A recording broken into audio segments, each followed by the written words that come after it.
Welcome to the LA SIGGRAPH presentation for March 10, Women, VFX, and the Rise of Digital in Hollywood.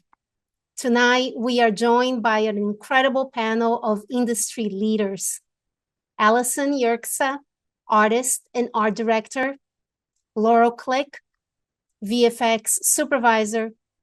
Judith Crow, Vice President of Strategic Partnerships at SIGGRAPH, and Lydia Bottegoni, Executive Vice President of Story and Franchise Development at Blizzard Entertainment.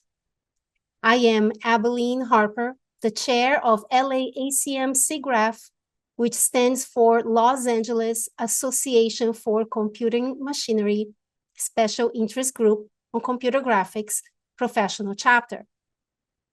It is now my pleasure to introduce our co-hosts for this evening. First, Donna Tracy, founder and director of Omnicosm Studios. Donna will begin our program and then introduce Diane Piepol, principal of Substance 34 Consulting in Los Angeles, who will continue guiding the conversation with our panelists. Thank you all so much for joining us. Donna, the program is yours. Thank you, Abilene, and thank you to everyone for joining us. The nexus of this project came from conversations I had with Diane about spotlighting the careers of women in visual effects. There were very few women in the industry in the creative and technical production roles prior to the civil rights movement, and that was true in 1976 when I went to work at ILM in Van Nuys on Star Wars. Diane encouraged me to make the proposal for this panel. Thank you, Diane, and thank you for your producer skills. I will address some of the changing times and influences Hollywood has gone through up to the digital revolution in my introduction. I will then segue to Diane, who will take you into the digital evolution in Hollywood. To begin, Los Angeles established itself as the film capital in the 20th century. It has seen changes throughout its history that shook up the industry. 1939 was the peak year for the golden years of filmmaking. Academy Award nominees that year were incredible. Wizard of Oz, Gone with the Wind, Grapes of Wrath, It's a Wonderful Life. The studios continued to make ever more expensive epic films up until 1963 with Cleopatra. It cost $400 million in today's money. It nearly broke 20th Century Fox. Then in 1969 came Easy Rider, famously funded in part by Peter Fonda's credit card and was made for less than $400,000, grossed $60 million, a 150% profit for the studios. There was a new, cheaper way to make films. Profitability drives what gets made. The world was changing as well as film industry. What is the state of science fiction and visual effects in the 60s? The visual effects industry was stalled, with big expensive films waning, and so were their effects. In the bigger world, the 1960s space race was on, the nation was inspired, and in 1966, Star Trek came along with its relatively inexpensive TV studio effects. Blue screen optical effects had been refined, film stock improved. Modernism was the aesthetic of the time. We had the 1964 Civil Rights Act passed, and Vietnam War demonstrations continued. There is the second wave feminist movement, gay rights, now LGBTQ plus movement. Imbalances were recognized and new perspectives encouraged. And then in 1968, the groundbreaking film where the visual effects carried the story, 2001: A Space Odyssey, with its yawning long takes that has us suspended in space and time to the never-before-seen slit scan technique developed by Doug Trumbull and Con Pedersen that propels us to light speed and propelled our imagination even further. Los Angeles continues as the center of the film industry. Historically, Southern California is a place of innovation with, for instance, the aeronautics industry and the film industry. By the 80s, Los Angeles's art culture is blossoming. It's on the verge of being an international city. The downtown arts district is growing. An innovative arts institute, CalArts, was born. We had LA Weekly, Los Angeles, and Wet magazines. Life was affordable. And the artists from CalArts, UCLA, USC, Otis, Art Center, and other fine institutions were unleashed upon the job market. Remarkably for some of us, there was something waiting, Star Wars, and the industry that was subsequently lit on fire with the explosion of visual effects studios. Star Wars brought us the Dijkstraflex, a fully computer-controlled camera system with a digital interface to guide the camera down the track for large-scale, complex, and repeatable shots, innovation and invention. Some of the visual effects studios exploding onto the scene post-Star Wars were ILM, moving from LA to San Francisco to establish itself as a major studio.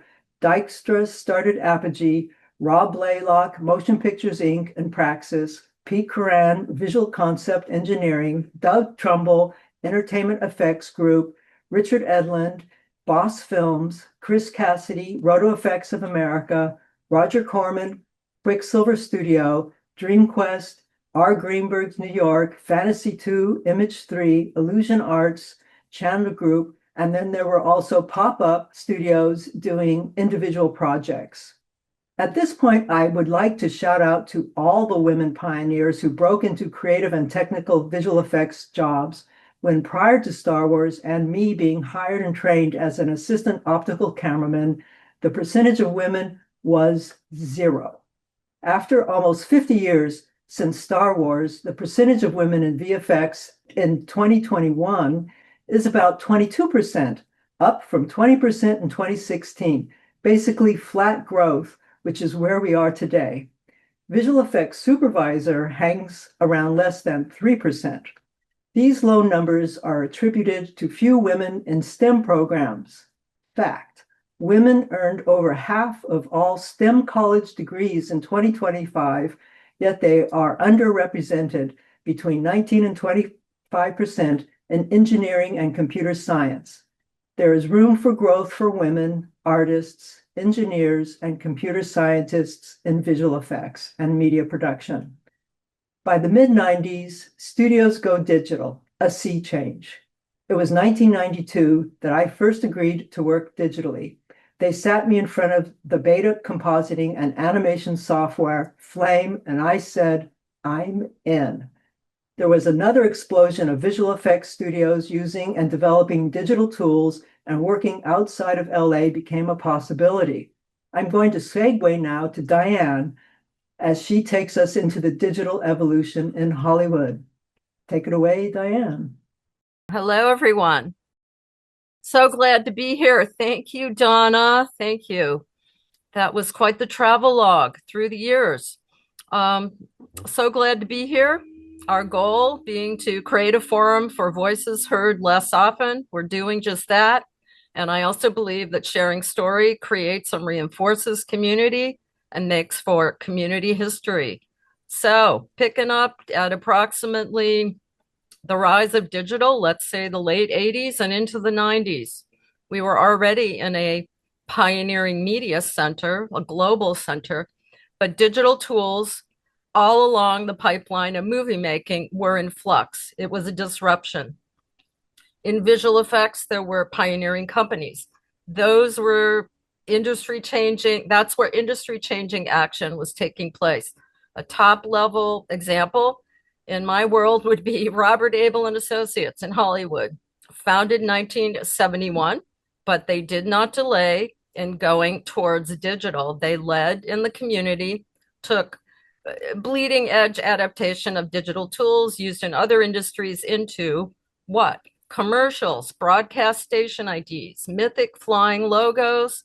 I had the opportunity to be there as a junior TD. It was one of those major alignments of talented people, high ideas, cool technology development, exceptional art direction.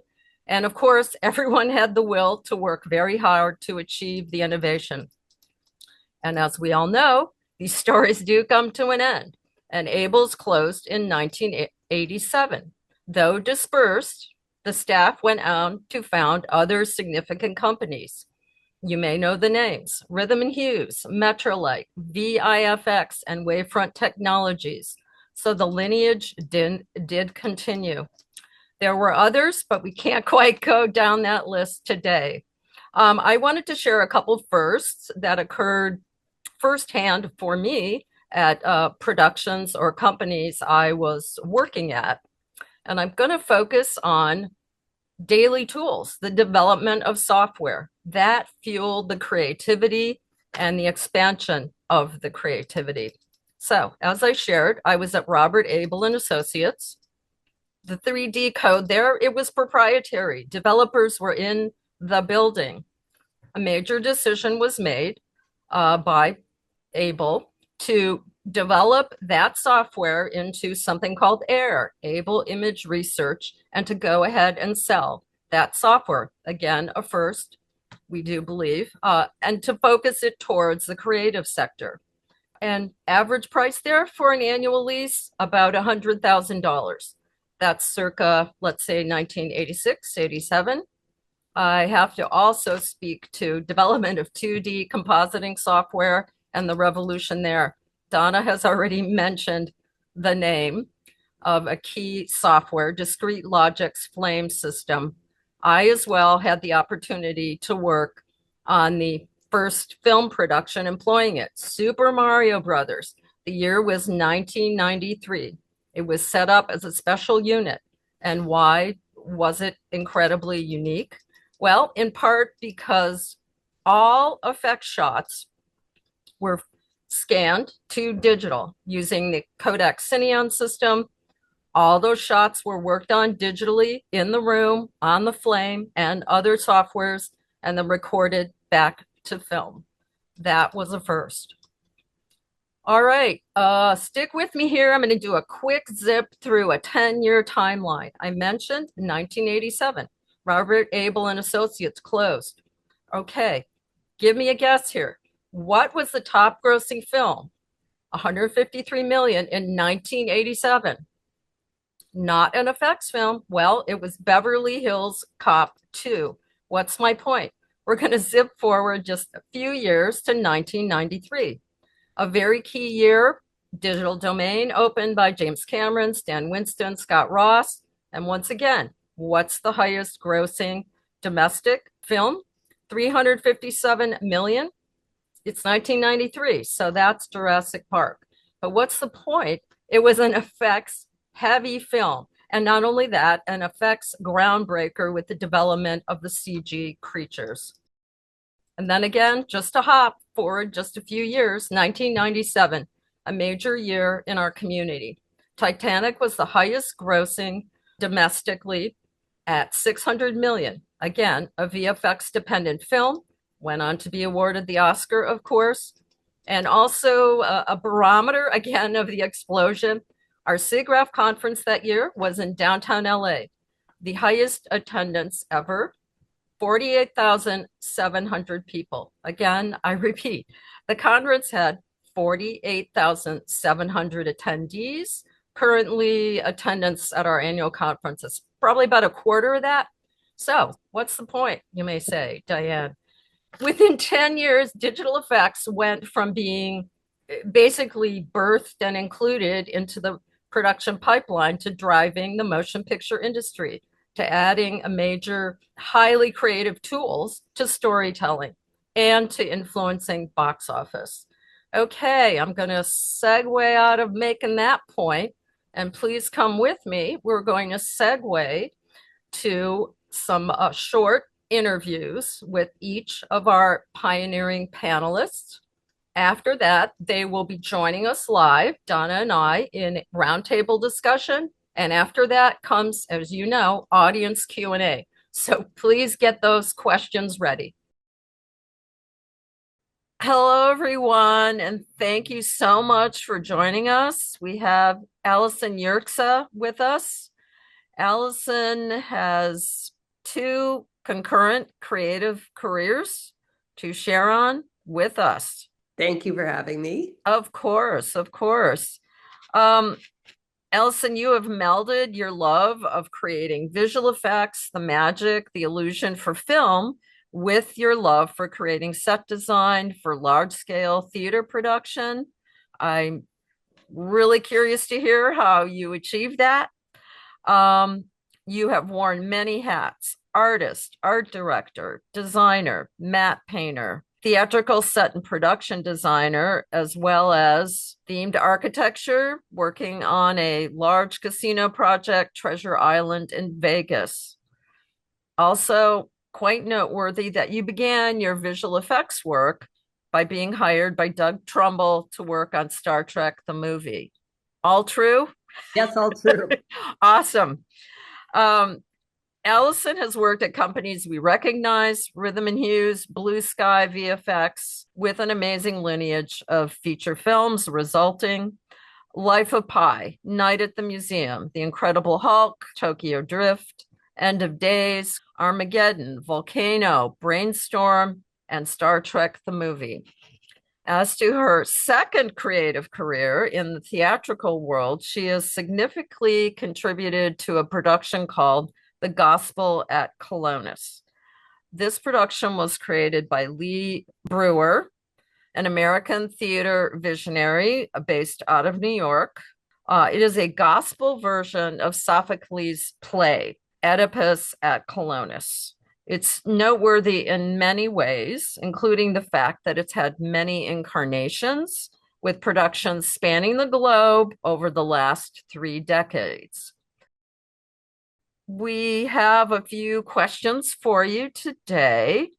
To begin, how did you come into the world of VFX? How did those doors open? How did you wind up in the rarefied community of filmmaking visual effects? I had gone to UC Santa Cruz and started out in math, but ended up in painting and set design.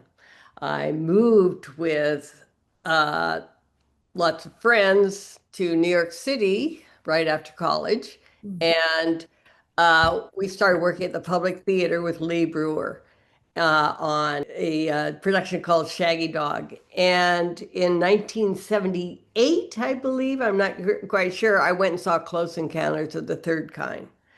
And I thought, I want to do this. I was just taken by it. Went and got a magazine that found who the art director was, found his number, went and saw him in New York City, and he gave me the name of Doug Trumbull. I flew to California and had an interview with him, and he was just starting on Star Trek, was just getting the contract for it. And so he was building up his team, and I was just lucky enough to be there at the right place at the right time. And he was a wonderful person to be your mentor. And I had never worked in film, but I was not worried about that aspect of it. And we had an amazing time down in Venice, where we had a whole 2 buildings, and we did the film effects for that in, I think it was 10 months, and it was quite a journey of 7 days a week, many hours a day. You were working on what's called the V'ger. V'ger. V'ger. The idea of V'ger was that it was the Voyager, and it had gone awry, and it had created a visual milieu around itself, and the Captain Kirk and his team were off to try to figure out what this was. So in the script, it was just you would travel into V'ger, and there were shots of Captain Kirk and all the teammates there looking at the screen, and they would be saying, "Oh my God, I have never seen anything like that before. What is this?" So we were providing all the cuts between them saying this. It was a lengthy visual effect that Doug put together that was similar to how he did slit scan for 2001. So you could do an animated camera move where we filmed paintings of white clouds on black paper and then used the negative of that against lights. And it turned into quite a beautiful feast of lights and filmy clouds that were covering up the Voyager ship that had gone awry. Well, for our topic today, we're going to fast forward a bit to, the late 80s, the 90s, the sort of boom time where the transition was underway. LA was a world center, a pioneering zone. The companies coming together, the talent, the development of the software and systems for digital to replace analog opticals, etc., approaches to creating the magic of visual effects. So if you think back to that time, could you share with us a hotspot story, by which I mean the people, the project, the funding, the uniqueness, the passion, the desire for innovation was there, and you were using digital tools? So I had gone back to New York and was working on other theater there. And it was, being in these like dark rooms and creating, everything that we did, which was fascinating. But I went back to New York to do to do the theater there.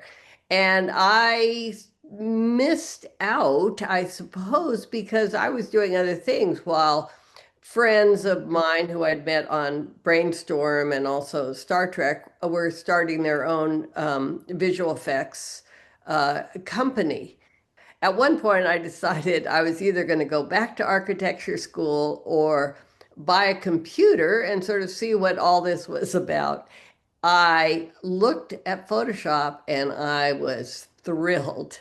I said, oh my goodness, I could do anything I want and make it different and change it and do it. So I went and John Wash, who was one of the people who had started Video Image and later VFX, spec'd me out a computer. I went and bought Photoshop and sat down and taught myself that and came in, and they were starting to work on Mighty Morphin Power Rangers, and I showed them some pictures I had done, and so they said, can you stay here and work on the movie right now, right today? We're ready for you. Don't go back to New York. Yes. So that's what I did, and then that just one thing led to Yes. And so I stayed and was a matte painter and did that for, many, many years as matte painting changed through the whole digital era. Again, a testament to taking the initiative and making the leap to buy your own system, start to train yourself. And testament to, I think, to network, right? Once you were here in LA, the community was smaller and you connected to other opportunities at Rhythm and Hues.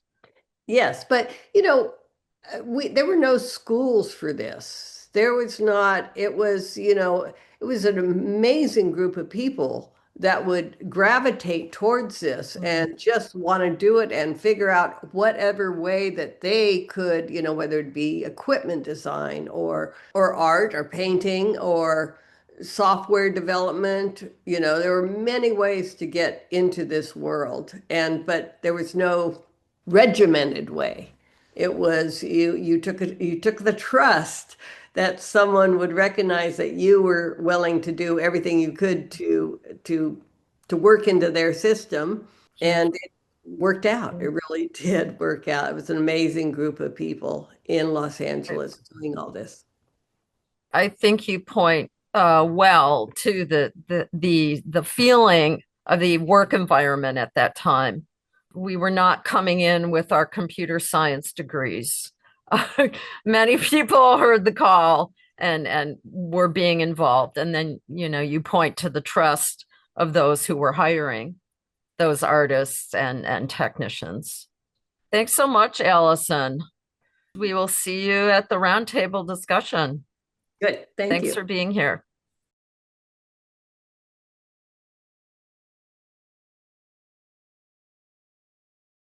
Hello and welcome. I'm Donna Tracy, and I'm here today with Laurel Klick to have a conversation with her about her journey into the world of visual effects. Laurel and I met in 1976, 1977, while working on the groundbreaking film Star Wars.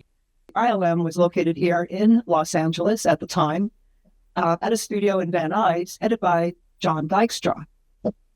We were both hired there, and I got to do optical compositing lineup. That's not how I started in there, but I talked my way into the position, and I believe I was the first one in that position for commercial film. And then Laurel showed up, and she showed up to operate this monstrous machine that cleaned film, and we became friends from there.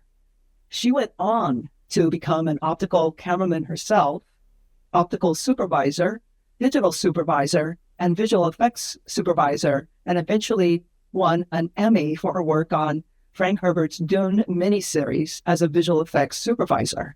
She worked for many notable companies, including ILM, both here in Los Angeles and up in Northern California. In between, she worked at Fantasy 2, a legacy business, as an optical compositor also, operating their machines there, and eventually came back to Los Angeles after some time up in Northern California, helping to establish their digital compositing department. She had freelanced at Cinesight, Warner Brothers Animation, and Kickstart Entertainment. Some notable films she worked on are Star Wars, Cosmos series with Carl Sagan, 9 to 5, The Incredible Shrinking Woman, Invisible Man, Ways of War, The Terminator, The Predator, and of course, Dune, Frank Herbert's miniseries. She continued to be a performance artist while she was being a visual effects artist. She showed at Franklin Furnace in New York, at the Long Beach Museum of Art, and at the Bronx Museum. In fact, her work with the Feminist Studio Workshop is housed at the Getty Archive. She also taught visual effects to young, ambitious people at Mount Sierra College in California. So, Laurel, would you please tell us how in the world did the doors open up for you so that you could follow this path as a visual effects artist? Well, I had been in Los Angeles working as a performance artist and making my living any way possible. And I met a man who, Paul Houston, who was on the board of the Projectionists Local. And at that time, we had the EEOC, which was the Equal Opportunity Something Commission. And it was a mandate to start hiring more women and people of color in the crafts. And no one was particularly happy about it. I was. So the Projectionist Union had to bring in people. Of course, there were no people that were already trained. And Paul Houston was determined to get people in and offered to train quite a few people, including myself, to be a projectionist, which turned out to be a very good thing to do, and also be a performance artist, because I could work on my art up in the projection booth. And, we just have to get up every 20 minutes and change the reels. But I could actually, work on my art at the same time. That came to an abrupt end when the president of the local and myself didn't see eye to eye. And I was once again looking for work, putting out word. And a friend of mine, Suzanne Lacey, her boyfriend at the time was the, I was going to say digital, but he wasn't. He was the optical supervisor on Star Wars. And he had this position for a night film clean. And I said, oh, yes, I'll do that. And the reason I was able to be hired was I was already used to handling film. When that ended, and that was where I met Donna, I then was working for Rob at his company, and he taught me opticals, Rob Blaylock. And it was one of those things where he'd tell me what I needed to do. I do it. I accomplish one thing, then I, run back to his office and ask, okay, what do I do next? and then do the next step. And it went on like this. And I learned all the processes of opticals and optical compositing and what it took to make a blue screen. And none of that was in books. I mean, I asked Rob about that. Isn't there a book that I can, and there were no books on that. And it was just learning step by step. I accomplished that. And I went to work for Gene Warren and Leslie Huntley. And at their company, they got me into the cinematographers local, which was a very big deal. I don't know, there may have been one other woman in the local at that time, I'm not sure. But during that time, I moved to New York and got a job working for R. Greenberg. And it was at R. Greenberg where I first learned digital.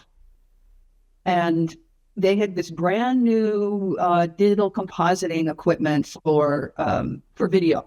Couldn't do it on film at that point, only on video. There were no manuals on it. It took like all night, one night, to figure out how to make a dissolve. So how did you get selected to operate this brand new, I'm sure, very expensive machine? It was very expensive. Well, part of it was choosing myself and not having the competition, because no one else really wanted to learn this. They were happy in their positions. And I was bored, and they also didn't realize what an opportunity this was. Was there a reason why you moved from opticals to the digital thing? Was there some, disruption in your path? I actually should have been the person chosen to be the head of the optical department when Stuart Robertson left, but I wasn't. And I was very mixed about that. And I put in my name in the hat to do this digital thing, right away. So there you are in New York, operating as video compositor and having this knowledge of film effects. And then you get invited to go to Northern California, ILM, where they're establishing a digital compositing department. So how did you get essentially headhunted for that? Yes, I was a good candidate who had my skills, which were not the usual skills, because I knew film opticals really well, but I also knew digital. And that was a very unusual combination at that point. Both of those things really helped me at ILM. I was compositing on a Mac using Photoshop. And we used macros, which were basically little scripts, to do the compositing. It was not easy. But it was interesting, and I realized that a lot of the same things applied in approaches, like with film and having separations, which are RGB, black and whites, and having channels, black and white channels, RGB. And I figured out a way to pull blue screen based on the methods I had learned on film. What was this film that you worked on using Photoshop? I believe it was The Invisible Man, and that was with Chevy Chase and Daryl Hannah. And we were getting rid of course, he was invisible. So we were getting rid of his body parts and comping in background to where, his hands and head and body would have been. Basically, most of the shots were, running pants. I left ILM and went back to work for Greenberg, but not in New York. This time was Los Angeles. Stuart had also left ILM, and he brought me on at RGA LA to be his digital supervisor. And again, it was new programs that didn't have manuals.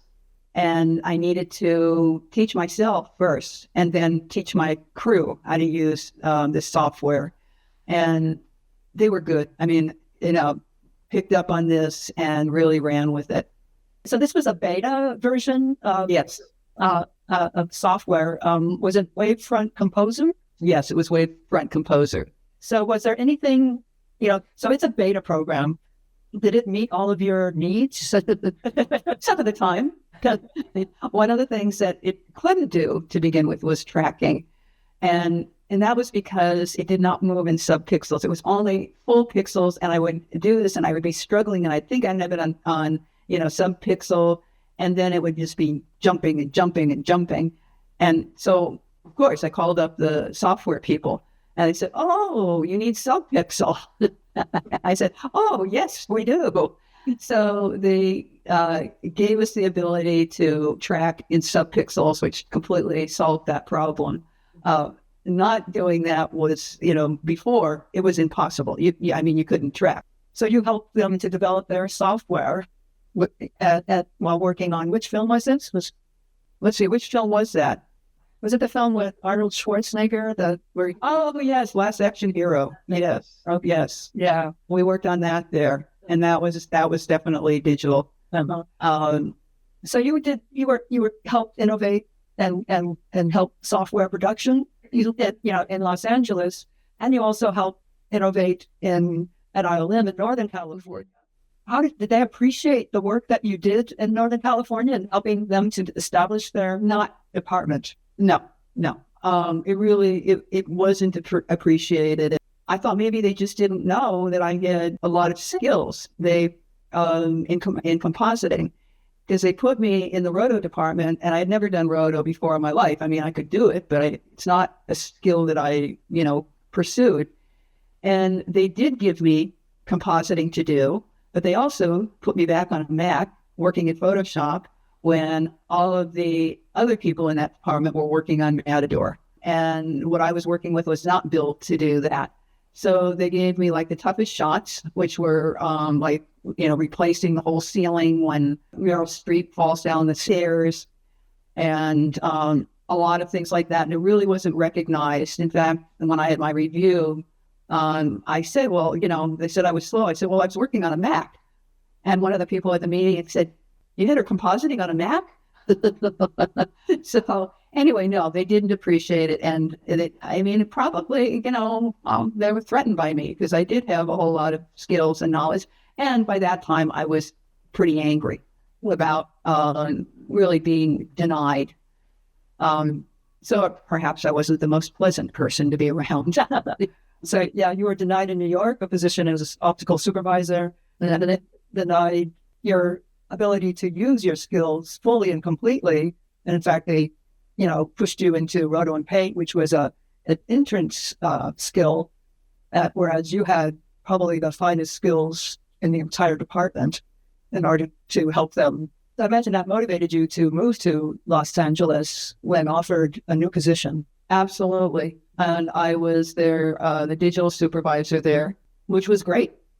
Sounds like Stuart was a very big player in mentoring you and advance your career to move forward. Very much so. And Paul, you said with being a projectionist, Stuart Robertson, in getting to digital, Rob Loyalek and learning opticals, Leslie Huntley and Gene Warren getting me into the union. So there were particular people that really helped me. I must say, you proceeded with a lot of fearlessness in order to even get to where you were with opticals. You had to ask a lot of questions. And fortunately, you had a good mentor in Rob and great support from the community of women that you had around you. So absolutely. Well, thank you very much, Laurel, for sharing your insights into the evolution of your career. And which also includes the evolution of Hollywood from analog to digital. So we will continue this conversation in our roundtable in a few minutes. So thank you very much again, and we will see you soon, Laurel. Thank you for inviting me.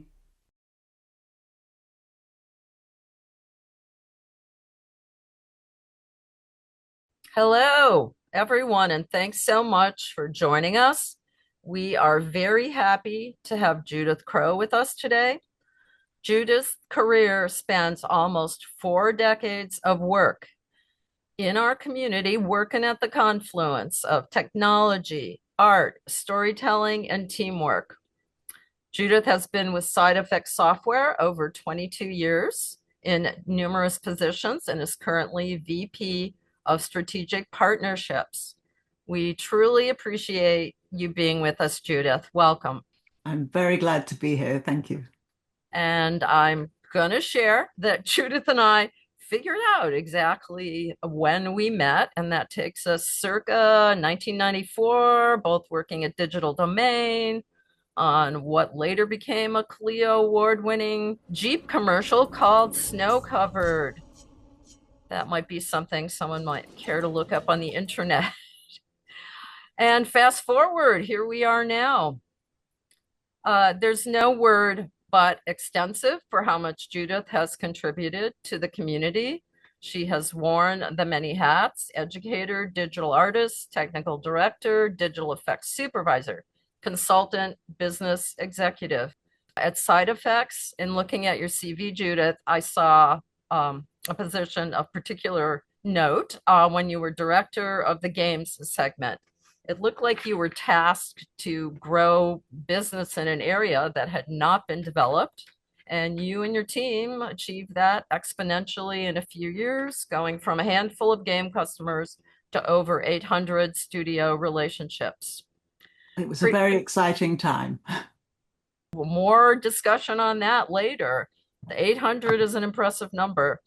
Thank you for admitting to working at Digital Domain. Previous to joining Side Effects, Judith was at Digital Domain working on groundbreaking VFX films, including a few films you may not have heard of, but here they are: Interview with the Vampire, Apollo 13, Titanic, Fight Club. Quite the roster. Yes, and then there was also Supernova, which fortunately nobody ever heard of. Yes, yes. Another one to seek out on the internet. We're going to add to that, call out Judith's community activism and her dedication to contributing as a mentor through numerous organizations, including VES, mentorship program, and advisory board work with it's Girls in Technology, I believe. And then, of course, with SIGGRAPH, contributing at the conference level as chair of exhibits, as well as chair of the Computer Animation Festival and the much beloved Electronic Theater. Thank you, Judith. I think I hit the high points. There are so many to consider. You remember it better than I, or at least you can read better than I can. Yeah. I'm quoting a few. I'm quoting. Now we're going to segue into a few questions. The first would be related to, how did you get into digital? It's the 80s. You're in London. You're trained and working as a professional photographer. You saw and felt disruption coming. How did you go from there to Los Angeles visual effects? Whew. It was not a Roman road. It was not a straight path. Definitely a winding proposition. But I was fascinated by the changes that digital technologies were going to have to photography, traditional photography. I'd spend my time in the darkroom, and there was really very little. I had very little knowledge of how to go about learning about that, but I was fortunate in that a new master's degree program was starting up in London for people from an arts background who wanted to learn how to program. And I managed to talk my way onto it with my O-level mathematics. And they took me on, and that year was extraordinary. I discovered I loved programming, and I engaged with it in a way that I couldn't have anticipated. I ended up teaching afterwards on other computer graphics programs, went to Australia for a while, did some teaching and research there, a little bit of programming. And that took me via SIGGRAPH in LA to getting a job as an assistant professor of art at West Coast University in the very lab that Jim Blinn had set up there. Wow. So this was very early 1990 when I first set foot in Los Angeles to take up work here, and I've been here ever since. Awesome. I had mentioned that I wanted, with the panelists I'm interviewing, to touch on what I call a hotspot moment during the boom time in Los Angeles when digital effects were becoming predominant, analog techniques were well replaced. Do you have a moment that speaks to that speaks to sort of a right time, right place, something to share? It's very difficult to pick one thing. For me, on a personal level, actually, my thought bubble moment was really was being at SIGGRAPH in 92 and seeing prisms for the first time, which is the precursor to Houdini, and realizing it was a good representation of how my mind worked. That finally there was a piece of visual software there that was a natural extension of the way I like to think and solve problems. And I think then I realized that it was the problem solving I enjoyed, sometimes even more than the result. So that on a personal level, that was one of those kinds of moments. But I think just as exciting was being part of something bigger than myself. And really, I first experienced that fully at Digital Domain, where it was a community, a very varied community of people from all sorts of different backgrounds. There was no single set of qualifications. We all came in with some different experience and we all taught each other as we went. We all hit the ground running. And it was just extraordinary to be part of that kind of community of learning and producing. So that was the time at which I think I felt this is something very, very special that I'm lucky to be a part of right now. Thank you for replying on those heady times in Los Angeles, circa Digital Domain.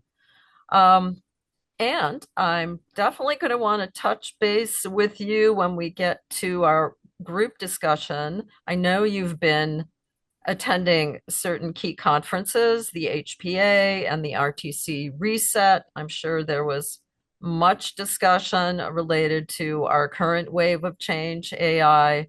Hoping you'll be able to share on those points. Yes. No surprise there. The main topic of conversation, of course, is AI in the broadest sense, whether that's machine learning, generative AI, agentic AI. What is this bringing? What is the change that's bringing to our industry, and how are we going to equip ourselves to deal with it? I think there's been such a mood shift over the last 2 years from, abject horror, abject terror through acceptance to some level of interest and enthusiasm and recognition of the potential. Not everyone's gone through those same stages, but Right. I've been noticing the shift over that period of time. The other thing is that I think what people are saying publicly about what they're doing or not doing doesn't necessarily correspond with what they're doing privately. And there's a lot more testing, there's a lot more integration into pipelines than is necessarily visible, because everybody's frankly tiptoeing around a lot of the issues of the legalities and the data provenance and the licensing and all these very unresolved legal issues. So it's a bit of a minefield for everybody right now, but there are some encouraging signs that there's no appetite to throw away the decades of investment that have been made in skills and technologies that are already in place. And there's much more of an appetite to, where appropriate, bring AI into those established workflows. Yes. So from a professional perspective, I must say that there's a good dose of reality and good initiatives underway to help people skill up and be ready for whatever comes next. Well, it'll be intriguing to hear more from you, and we will meet in a group discussion. Thank you for being here, Judith. Thank you. Very happy to. Thanks, Dan. Bye.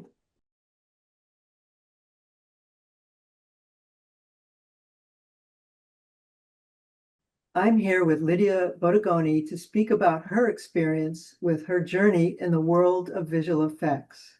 Lydia, thank you for joining us. You're welcome. I'm really happy to be here, Donna. First, I would like to share an overview about Lydia. Lydia made her way into visual effects by taking career risks and then applying herself with diligence to evolve from a PA to visual effects producer, and then as head of production at Sony Pictures Imageworks. There, she co-produced Hotel Transylvania, as well as Surf's Up, an Academy Award nominee and winner of 2 Annie Awards. As senior producer, her skills led to an Academy nomination for Spider-Man, and then for Spider-Man 2, an Academy Award for Best Visual Effects. After a big chunk of time at Sony, in 2016, she headed over to Blizzard Entertainment, where she serves as Executive Vice President of Story and Franchise Development.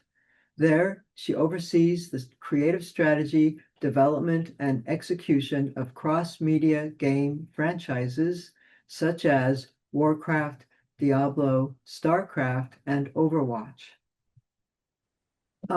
We would like to hear about your experience as a woman with working in visual effects as you advanced your career. How did you pry open those doors to the rarefied world of visual effects? Well, I mean, back when I pried those doors open, which was, mid-90s, it was a little bit more of a Wild West. Maybe there were fewer doors to pry open. They were heavy and hard to pry, but there were not a lot of them because it was really such a new medium and such a new type of technology. I have a degree in economics. I studied business. I had a finance minor and did as one does with a degree in economics. I got a job in banking out of college. And had spent several years in a banking career, on my path to working in the finance and business sector.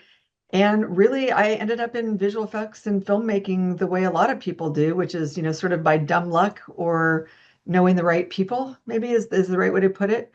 I had a really close friend who happened to be a producer at the time at Walt Disney Pictures. And she and I were just, hanging out, socializing, and I was just, oohing and awing at what she was doing and how exciting her job and her life seemed, and, sort of bemoaning the fact that, working at Citicorp was great. Shout out to all my finance friends. It's a great career for some people. Citibank was actually a great company to work for, but I just couldn't imagine myself doing that for, another 20, 30, 40 years. And so I jokingly, said to her, if you ever need a PA, keep me in mind. And we sort of laughed about it, and that was that. And I don't know, 6 or 7 months later, this dear friend of mine, Carolyn Soper, who's still an animation producer and one of my mentors and most trusted colleagues, she reached out to me and said, "How serious were you? I've got a very entry-level position at a sort of prototype visual effects studio we're trying to start that isn't really certain what the path will be. No guarantee of future employment, and it's a flat salary with no benefits. And would you be interested?" And of course, it was so appealing to hear all that. I said, "Sign me up." And I quit my job and ultimately abandoned my career in banking, and took a chance to take a very entry-level job in visual effects on a small project, but more importantly, with a small team of people at Disney who, at the time, the business unit was called Buena Vista Visual Effects. And it was a group of people who really saw this emerging technology as a way into this, new world that was opening up around computer graphics and feature film. Sitting here today, it seems silly to talk about it in those terms, but in those terms, it was really something very niche and very, it was an upstart for sure, and there was a lot of uncertainty. It was very unclear what the path would be and what the opportunity would be. But, I was younger, I was unencumbered, didn't have a mortgage yet, didn't have kids yet.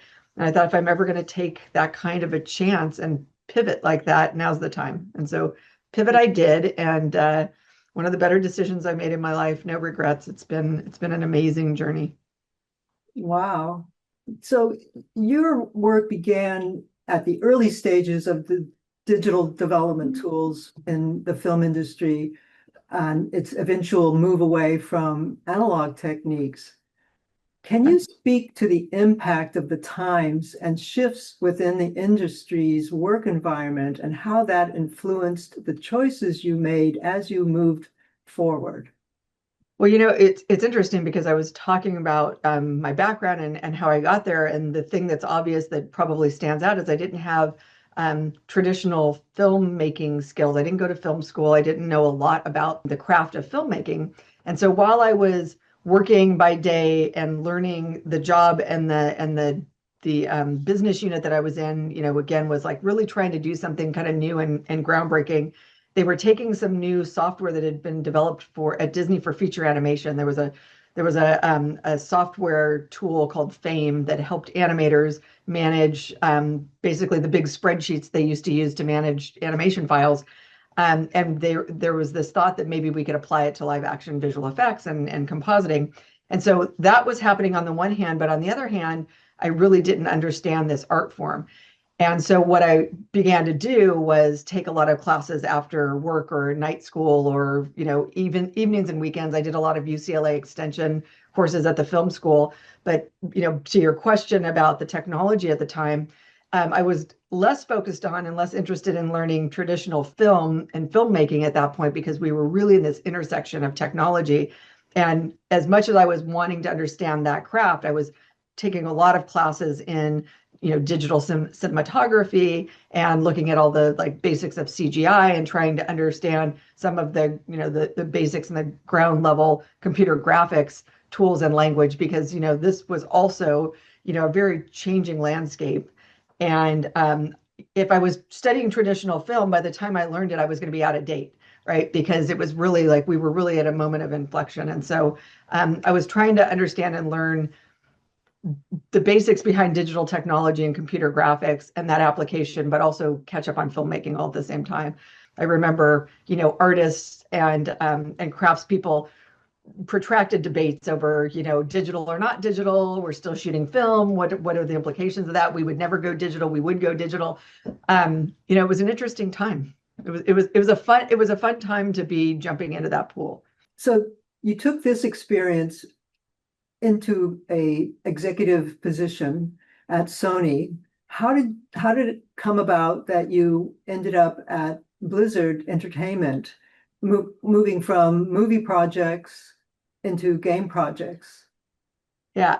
Well, again, part of why I was doing what I was doing and stepping out of a hands-on producing role into more studio management was because I was intentionally trying to diversify my resume and have my background have some different facets to it. And it worked. The good news was it worked, because I want to say 4 or 5 years in working with Randy and flexing these new muscles and learning some different sides of the business, I got a cold call or reach out from an executive recruiter at Blizzard Entertainment. And they said that they wanted to talk to me. At some point, I said to them, I'm confused why you guys reached out to me. You guys are a gaming studio and make some of the best games in the world, and they still do. We still do. But you're a gaming studio, and I'm not a game developer. I don't have a background in game development. I've never worked in game development. I know you guys make cinematics and you have a small animation studio, but why me? I don't have any game experience. And the person that I was speaking to said, we liked the breadth of experience that you had. That was this combination of in the trenches production plus some executive leadership and management, and that combination is fairly unique. Well, that had been a really intentional choice for me in terms of trying to kind of broaden out my resume. So assuming that was true and that's part of what caught their attention, great news was I got the phone call, right? I got the reach out. But very similar to when I left banking and moved into visual effects and filmmaking, it was a big pivot for me. And it felt like quite a big risk, because again, I was going to work in interactive entertainment at a game studio where I felt like I really didn't have much to offer, and I didn't really know a whole lot about what they did. Come to find out, there was a lot of similarities. I just didn't know that. And also, day to day, I was managing a team in an animation studio and a video production entity that was very similar to a lot of the same parts of the studio that we had at Sony. It felt like a risk. I felt like I was going to be a fish out of water, and I didn't know how I could possibly adapt that many years into really being focused in one discipline. But I also knew I had to. I knew at that point, this was a point where I knew either I had to do that or I had to start looking for something different, something in a different geographic location. I had to get serious about moving probably out of the country. Not that would be so horrible, but that's a big choice to make when you've got, family. And at this point I had kids.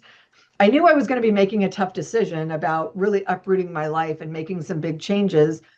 One of the opportunities was changing career paths, staying in Southern California, but really changing, what I was focused on. And filmmaking was going through a lot of changes. Again, this was 2015, around that time. Netflix was very prevalent, but not in the way it is today. This is also pre-pandemic. So feature film was a very kind of stable entity, but the writing was kind of on the wall at that point in time. The industry was leaving Southern California. Mhm. So I needed to make some hard choices. And the idea of moving towards interactive entertainment and learning, sort of a whole new field, a whole new area, just it seemed exciting. It seemed like a risk, but it seemed exciting. Thank you, Lydia, for sharing some of your stories. I know you have so much more to share, and I look forward to having a continued conversation with you. Absolutely. Love it. Great to be a part of this event and this panel. And yeah, look forward to continuing the conversation. Hello, everyone. Time to gather for our roundtable discussion. Really means a lot to me to hear all those stories. Thank you to everyone participating in this effort. Donna and I have created a list of questions. They transmuted again today. I've got at the top of the list, mentors, mentorship, the importance of mentors. Have any of you had mentors in your visual effects career path?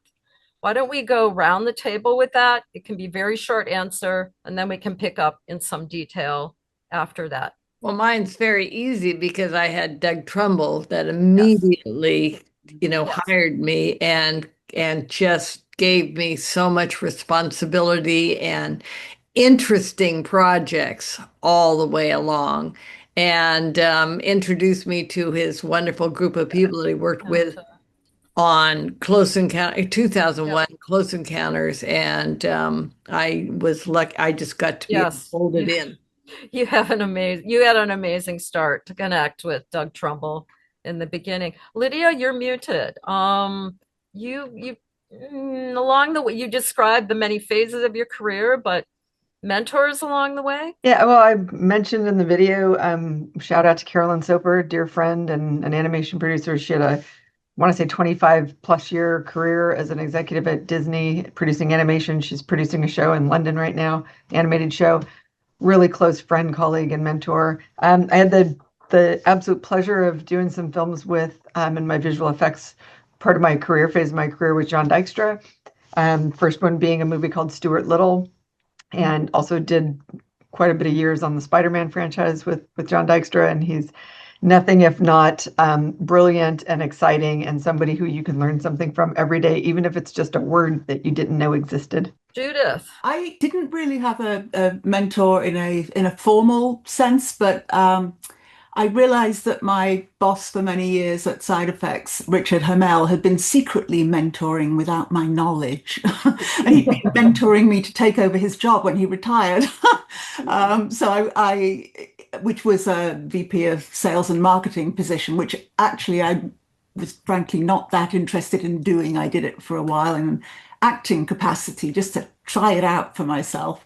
I was better at it than I thought I would be, but it gave me the space to invent a different job for myself at the company. But really, Richard taught me a great deal and supported me in all my crazy made up projects along the way. Thanks. Laurel, and you've spoken, you mentioned in the interview with Donna that Stuart Robertson, Mr. Blaylock, there were and Jean Warren and Leslie Huntley. yes. They really warmly took me under their wing.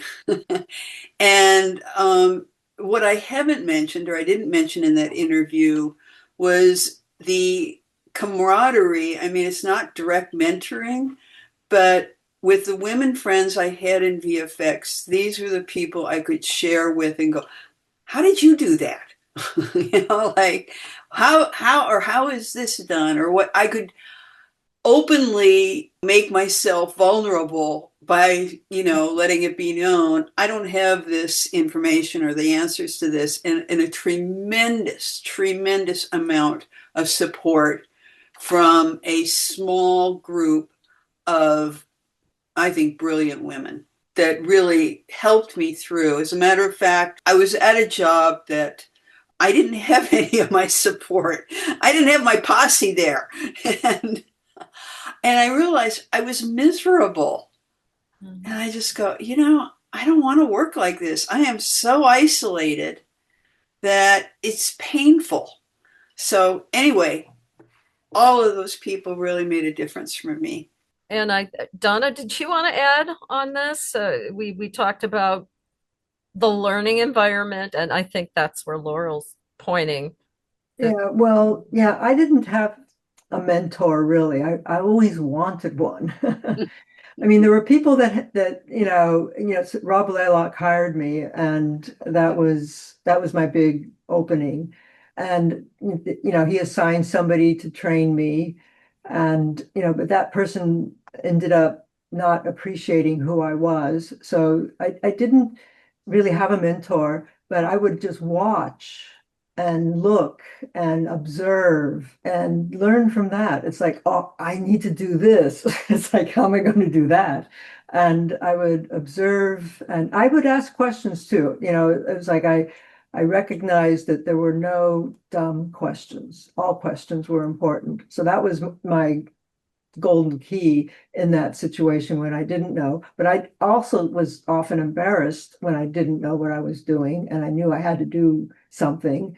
That's when I just put my detective helmet on and started investigating how to do this and finding answers. And sometimes it was just observing, and other times it was, asking friends for help. Yeah, I don't think I had, except for Paul Husted, who really sat down to teach me how to run a projector. It was never any formal mentorships. Right. And it wasn't always, with higher motivations either. It was like, I got this because they needed someone. It's interesting because we're talking a lot about the transition in technology and in the industry and all of the decades that, and eras we've lived through. And that's something that's very different.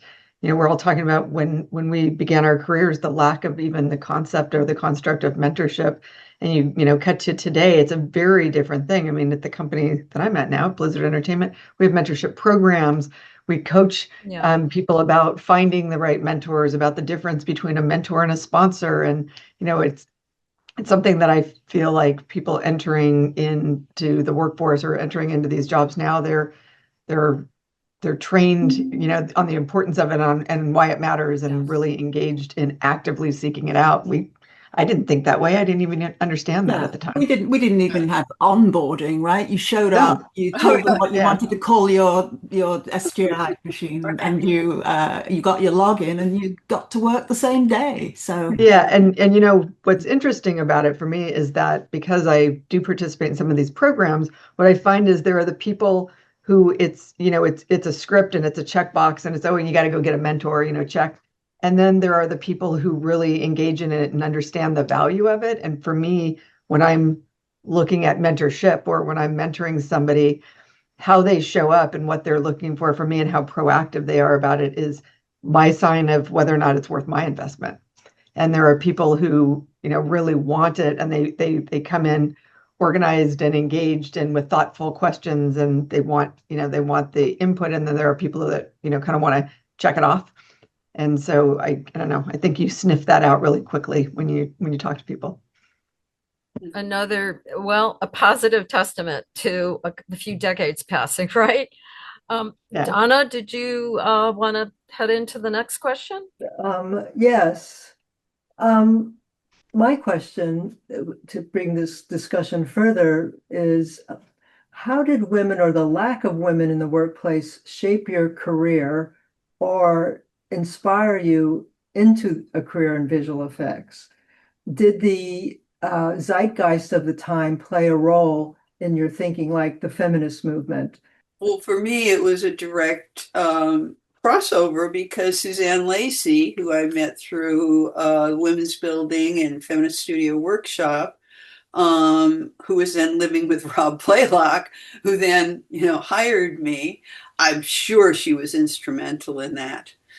And then also there were a lot of crossovers between the women I knew there and then the women in film. I think that answers. Does anybody else have a? I think I didn't have any. I didn't have any particular expectations going into the tech world in general. I hadn't really given it much thought. But then when I was doing my master's degree, there were only 10 of us in the 10 students, wonderful, right? 2 women. And it turned out that was a pretty good proportion. And from that moment on, I realized, oh, that was actually a pretty average kind of experience. And it was going to be that way from then on. And it pretty much still is today. I'm still the only woman in most of the meetings I hold, whether that be with customers or R&D groups or whatever it is. So at some point, I pretty much stopped noticing it. But there was definitely a sense early on of not wanting to let the side down, not wanting to have all women be judged by whatever I did or didn't understand or whatever I delivered on. I always felt the need to achieve for all of us. That was there for sure. I don't think I ever thought about it. I just wanted to do what I wanted to do, and I didn't really notice. And I like working with men. I like working with women, and it just was, it was they were. I more reacted to each person and didn't think about it. But I don't think there were very many women, and I'm trying to remember who were the women. But yeah, it wasn't part of my decision process.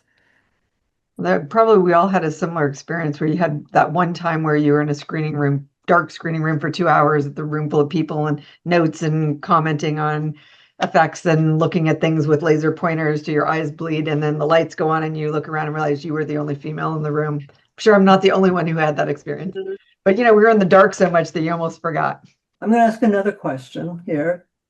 Can you speak to how being in Los Angeles during the digital formative periods between 1980s and late 1990s, how did that influence your growth professionally, being in Los Angeles during that period?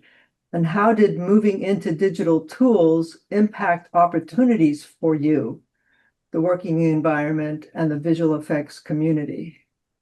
So once you transitioned to digital tools, did the working environment, the opportunities shift for you? Was there more opportunities, less opportunities? I'll jump in on the living in Los Angeles or being in Los Angeles piece of the question, because for me, I talked in the video about an opportunity to make a pivot from a career that had begun in finance and in banking. And if I wasn't in Los Angeles, I wouldn't have been in the right place at the right time, right? That old adage of right place at the right time. The friend who had said, well, if you want this, kind of lousy job with no security, no benefits, and no future, but you're interested in taking a chance, come on over. That only could happen because I was in Los Angeles, and that job was at Walt Disney Studios on the lot in Burbank. If I wasn't in LA, that wouldn't have and couldn't have happened. So yeah, and for me, there was a lot of jobs that changed along the way with digital. So I can say I shared that experience. I didn't come to LA at all till 1990, and perhaps surprisingly, I didn't actually know that Hollywood was in Los Angeles. I had no concept of that. So I didn't know what I was coming to. I didn't come here to make it in the film business. I came here as an assistant professor of art. So it was really only being here that allowed me to discover the possibilities. And it didn't take long. There was plenty of evidence there, but finding a way into it was still tough, because it was still a time when, as a number of you have mentioned, it was very expensive to get your hands on any kind of hardware or software. It wasn't the kind of thing you could buy for yourself. So there was still, you had to be here to make it happen, but just being here wasn't enough. There had to be a way to get your hands on the right equipment, get your hands in the right situation, get introduced to people, and find the right circumstances to actually be able to make work. So yes, I don't know that there was another way to get into it at that point in time, but I was just fortunate that I found myself here. And Donna, you made such a wonderful list of all those studios that had started up, in the early 90s. And it was, that was, just every time you read one of those, I go, oh yeah, and he worked there and they worked there. And then you go to SIGGRAPH, and you'd see all their work. And it was, I didn't really know that much that was happening in New York at all. I think we were the center of the film industry, definitely, and I know that there was a lot of commercials that were being done in New York, but I don't know how much film production until later was done there. But my understanding of all the companies were here. I just Almost all of them. Yeah. I found the one in New York that was doing visual effects on film. Not much. They wanted more, but that's where I made the transition also to digital. And it was the only place. I just want to point out now, 3 people of the 4 panel in this panel are from California. That was coincidental, but I just wanted to point that out. Los Angeles, definitely us being here was key to being here at the right time. Shout out West Coast. Yeah, West Coast. Yeah. I mean, that's changing now, obviously, but it's Los Angeles still is the center for production deals and things happen. There's still a lot happening here, though, too. I think one thing about the beginning of digital, it was a frontier. The rules weren't made yet. It was wide open as to who you could be and what it would be, and you could have a place in deciding all of that. I mean, it's the one advantage of pioneering, and it was one of the things that really appealed to me, was that there weren't the rules yet. I never knew what was coming next in the field. There were so many things that were happening, and I never thought I couldn't imagine that I'd have a career for 20 years in it, because I didn't know where it was going to go and never imagined what it was kept evolving into. And I just kept my nose down and just kept working and working and working. And it just, it was exciting. It just pulled you right in through the black hole. Yes, the black hole. Yes, the movie The Black Hole, another one to look up, Robert Abel and Associates. But I think it's probably time to give a quick call out to our audience. We're looking for your questions in the Q&A. Please get them in there. I see some of you have already done that. We're looking for a few more. I'm going to move ahead to our next question, which involves a bit of a leap. That is, what about the rise of AI influencing your work currently? Are you seeing that your work responsibilities might be changing? And kind of an add-on to that, the previous revolution with the shift, the engagement, the going into digital, any lessons learned from that time period that you may be observing there are some fits to the coming changes with AI as part of our tool set and a large disruptor? I will say that when I moved from analog photography, it was a time when back in London, then it was part of a big, community arts projects, activism. It was a time when photography was seen as a tool of the people, if you like, but also with a lot of concern that if digital came in, then the essential truthfulness of a photograph would no longer be known. How would we know what was real and what wasn't? And who has control over images? How are they distributed?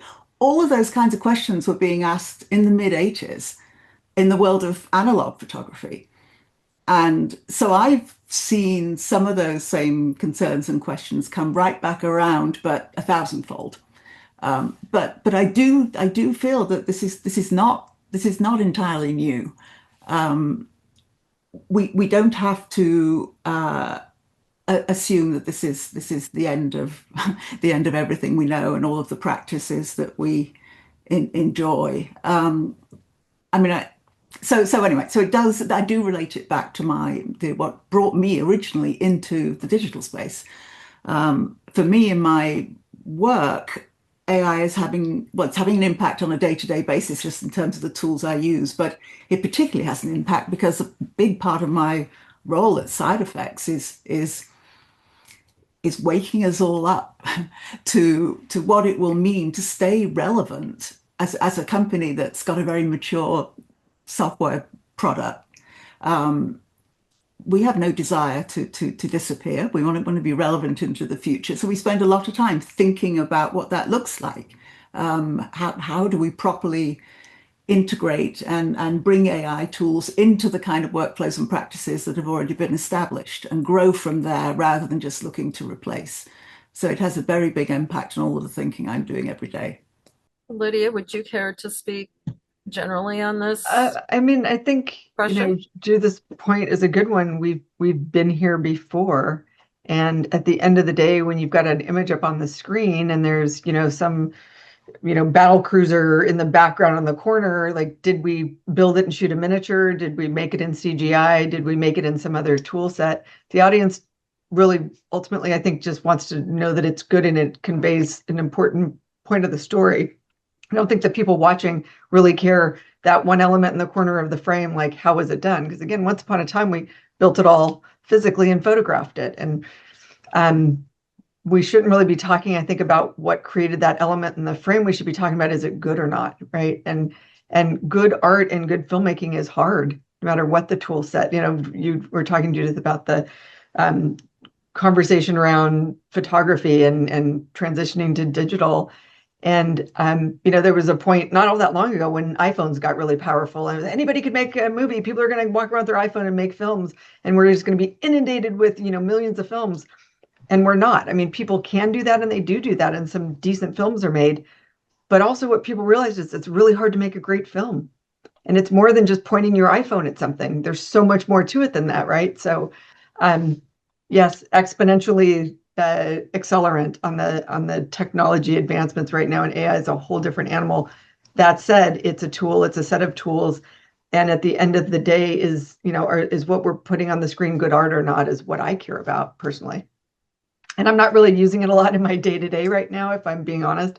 Here and there, just like the standard, double checking something, summarizing something for me, checking my grammar, summarizing articles that I don't have time to read, that kind of thing, like the really low entry point AI stuff, mostly just because I just don't have the time right now in my life to fully immerse myself in the learning. But it's on my to-do list. I'm super excited about it. I can only imagine what it's going to unlock in terms of opportunity.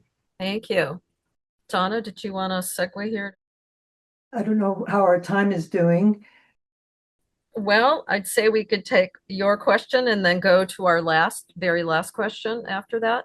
Okay. How do we open more doors in media production for women, artists, engineers, and scientists, and nurture their leadership?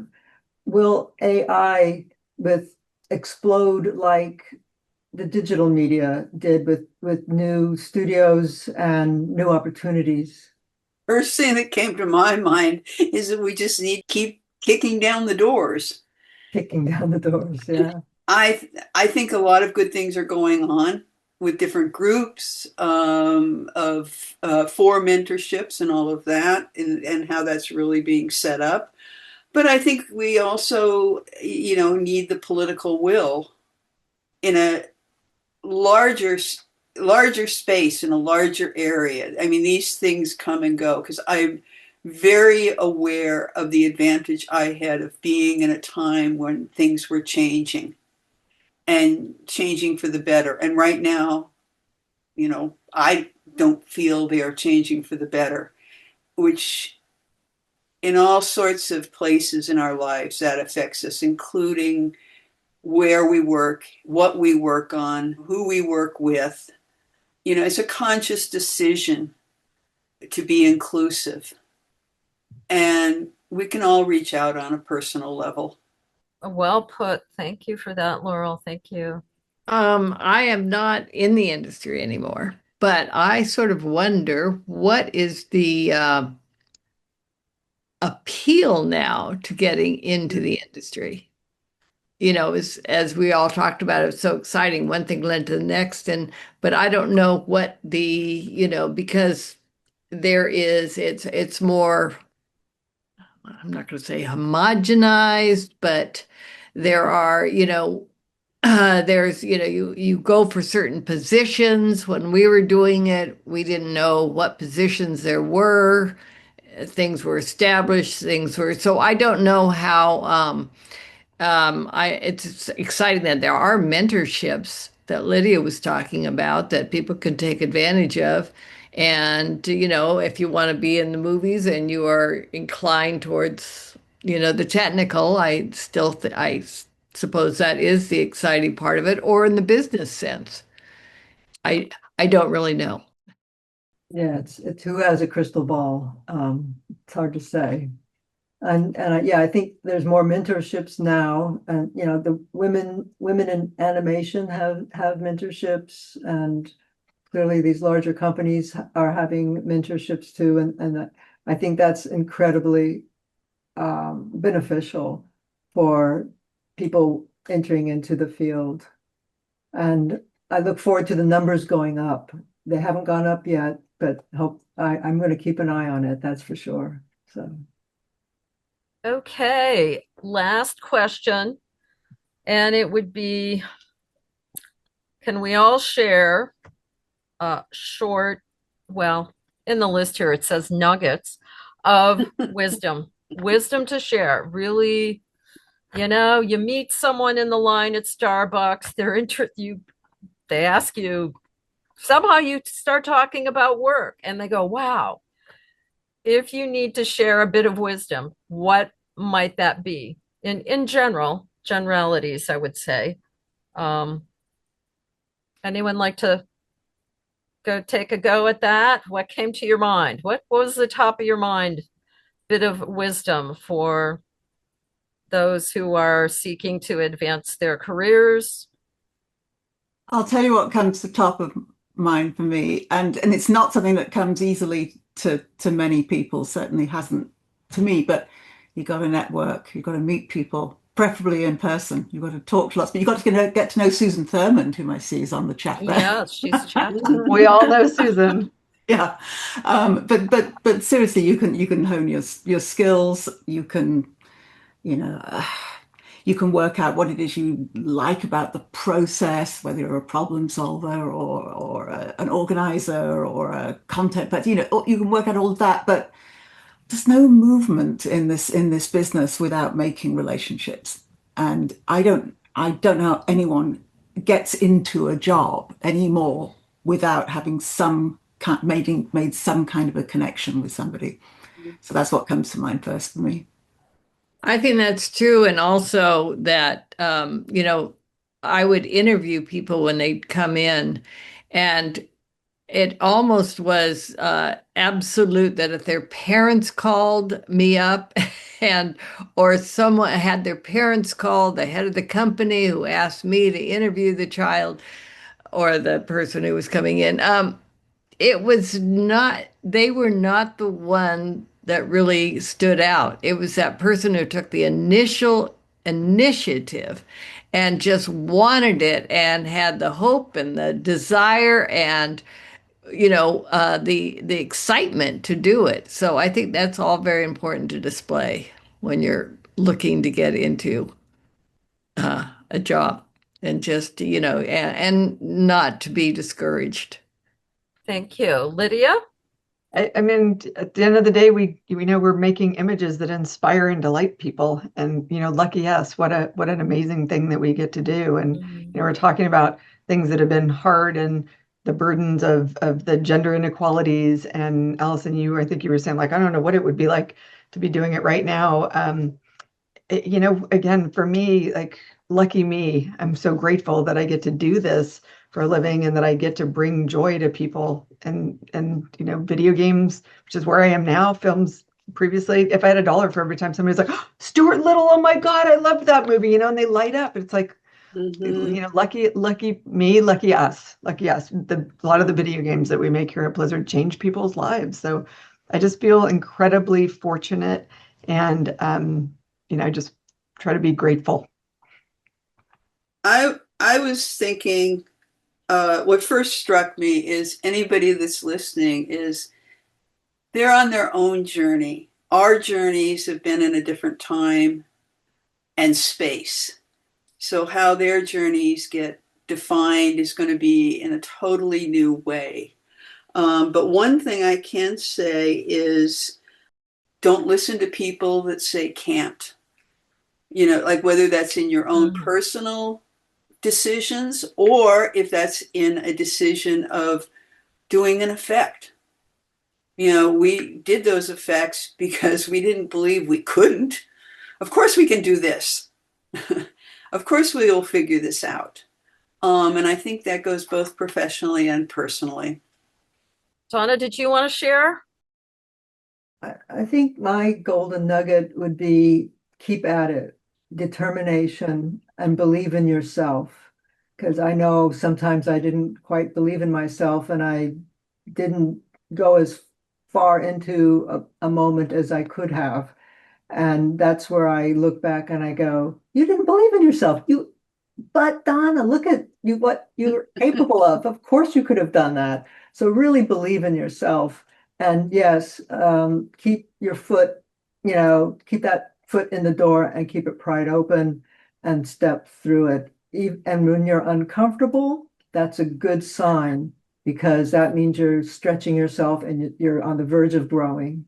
I will share. I have 2 bits. The first involves 3 words.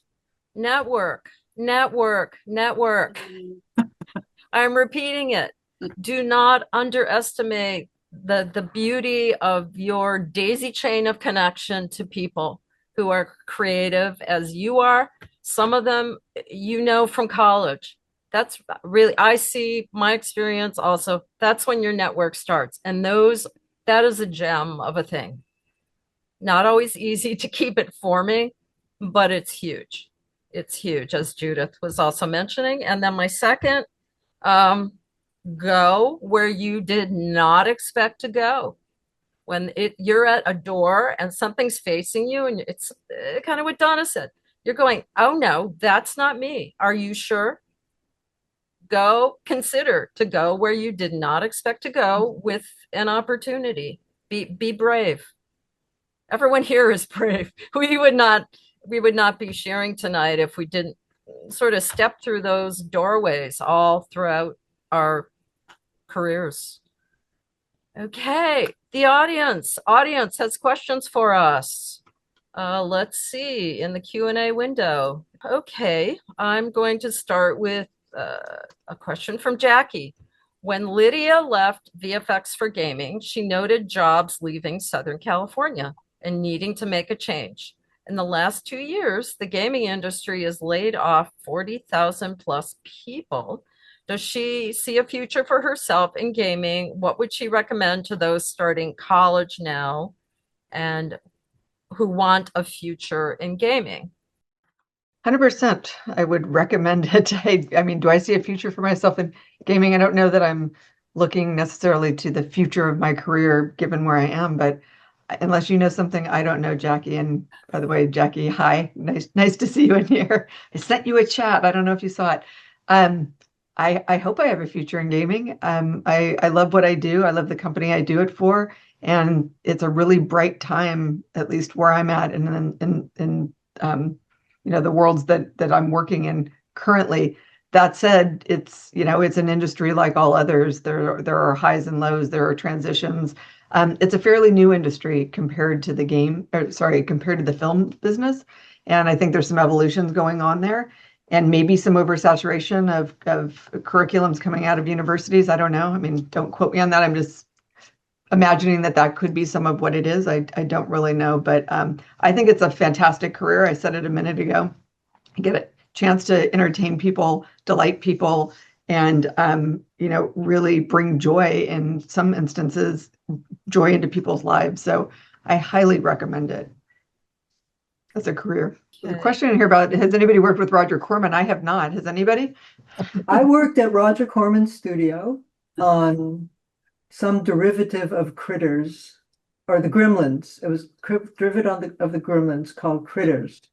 So yeah, I worked at Roger Corman's studio. I didn't work directly with him, but yeah, and that was there right in Venice, right at Quicksilver Studios on, next to Rose Cafe. And There's a little bit of a tongue in cheek to it, I think, is that the quote is that he's notorious for having said women will work harder for less. But And yeah, Well, true. yes, they it's true. will, and maybe It's harder and sometimes true. better. So Yeah. Yeah. They got us many jobs. Yeah. Yeah. Actually, that was a part of the reason why we were hired, for sure. But yeah, Roger gave so many people a chance. January worked for him, January Norman, I do believe. I never worked for him. Well, I worked for him inadvertently on title sequences that he sent over to the optical place where I was working. Yeah, And actually, hello, Chris Cassidy. yeah. Yeah, hello to Chris for that question regarding Corman. Question to Lydia. Do you have advice on managing stress or imposter syndrome when pivoting or in the middle of career transition? I don't really have advice on managing stress. That part I think I've been lousy at my entire career. My doctor scolds me every time I go in. She said, the only thing you have to change with your lifestyle is your stress level. Thanks. Here's your money. But in terms of the imposter syndrome, I would say, it kind of touches on what a couple of you have been saying about, bet on yourself or believe in yourself. What the imposter syndrome thing is real, and sometimes you're stretching into something or you're pivoting and you aren't as versed in whatever that is. But what is it that you do know? I know for me, when I transitioned to Blizzard and went into gaming, I felt like a fish out of water. And then I got here and realized, oh, there's an overlap here that I understand. And there's a very similar process and workflow to how I interact with artists and the work we produce. And, the output was different, but a lot of the process was the same. And I realized there were some things that I did know a lot about. I didn't know everything, but that's okay. And so I would say just, focus on what you do know that you're capable at, good at, and where your competency is. And then, you can grow out or expand out from there. You don't have to know everything. You don't have to, be versed in everything. So for me, with imposter syndrome, I try to just focus on like, where do I feel like I've got a good footing? Okay, thank you. Anonymous is asking, what are some good questions to ask to avoid when networking? I would slightly invert that question to really know your stuff going in. Say you might be going to a real world, a public event or at a conference. If you sort of targeted, say, a company on the show floor at a conference, know your stuff, have done all your research on that company, have your notes in your mind when you make that approach. David asks, is there work that became successful, projects that made a difference in your life that surprised you how it all turned out? Anyone on that? Well, I would just say that I was always surprised at how long my journeys took. I mean, I worked on one play for 30 years and it took me all over the world. I never expected when I was 30 years old, when I first did the set for this show, that it would continue on. When I moved into digital effects, I stay with the same people for, as the company was sold, the VFX was sold to Rhythm and Hues or video, that was VFX, that I'd stay at Rhythm and Hues that long. I had no idea. But, we all have our ways that we lead our lives. And, I think I'm a rather loyal person. I just put my head down and work. And so, yeah, I was surprised that effects continued and grew and exploded. And it all made a difference in my life. So, Yeah, I think I'd like to follow on from what Alison's just saying, but combine it with the question that's there about did you ever find yourself in a period of burnout and how did you deal with it? And so for me, it was interesting to find I left Digital Domain and went to Side Effects, which I looked as a sideways jump into working for the company that made my favorite software. But I did that when my son was born, and I just thought, there's this whole work-life balance thing I should probably pay attention to, and that seemed to be the only way to do that. And I never, ever imagined I'd still be there 23 years later. But I had, after the first about 9 years or so, when my son was about to finish elementary school, I did feel really, really stuck. It felt like a long time in one place, and I didn't know where to go from there. I wasn't sure I really wanted to go back into production because that just didn't sound quite as much fun as it used to be anymore. It was just like more and bigger, but not new problems in a lot of ways. So I found that because I worked for a really supportive, great company, that I could invent my own next job, and I had to be patient, and it took a while, but I was able to create the games position out of nothing, and just make the case that we had this piece of software. It was probably useful for other people. And I naively thought it's also software, it's all the same thing. And then I had to learn all about the games business and go through that whole cycle, and I had a whole decade of focusing on that before then. Well, that was absorbed into the business as usual, and then making up a new job for myself and finding, oh my goodness, I've been here for 23 years, but it's not, but with many hats. And so I think having some steadfastness and some patience and building those relationships so that you've got the support from your colleagues and can put forward ideas about what a company needs and what you can bring to it. I think there's a lot of benefits to doing that rather than, jumping from job to job. So I probably strayed from the question, but I like that you answered that question, because I like that one too about the burnout. Because I used to, you'd work on these projects and you go into all this overtime. And then I always said, I would like time off without pay, please. yeah. And and go away for as long as I could take, and keeping your economics realistic. You can't, I never bought a house. I was a renter pretty much all the time. And so I didn't have to, I could be a little more lenient with how I led my life, and didn't have to keep, paying those kinds of bills, so that I could deal with my burnout, because I definitely did have it. Okay. Donna, anything further you'd like to cover? I think we've covered a wonderful amount of material. I want to thank again all of our panelists and you, Diane, and everybody in the background who helped us happen and made sure that we all looked good. So shall I pass this back to Abilene at this time? Well, I'm just going to say again, I'm going to reiterate, amazing crew behind the scenes here. Thank you, LA SIGGRAPH chapter, for being what I call a digital campfire for our community for approximately 40 years. Thank you all. I love the chapter.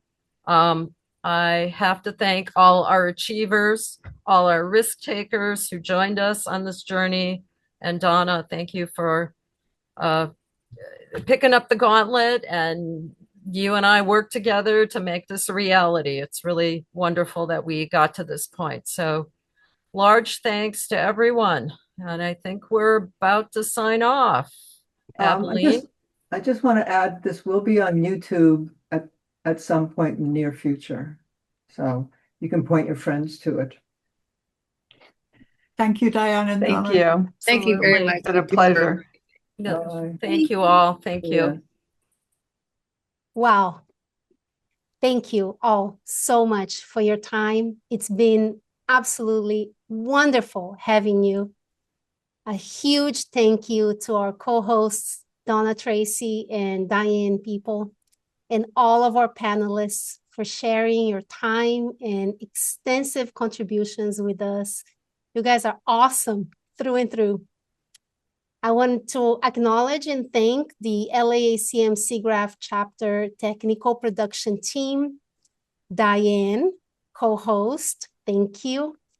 Leonard Daly, Chair of Electronic Services Committee, Ed Lentz, Producer and past chapter chair, and our lovely Joan Collins, Producer and co-chair. Next month, on Tuesday, April 14th, we're bringing together a panel of veteran metaverse creators to explore how virtual worlds have evolved from early platforms like Second Life to today's ecosystem. Please visit our website, lacgraph.org, for more information. I want to take a moment to invite you to join our LA ACM SIGGRAPH professional chapter. Our chapter promotes knowledge and interest in the educational, artistic, and scientific applications of computer graphics and interactive technologies. If you're passionate about technology, creativity, and the future of computing, this is the place for you. Thank you all so much.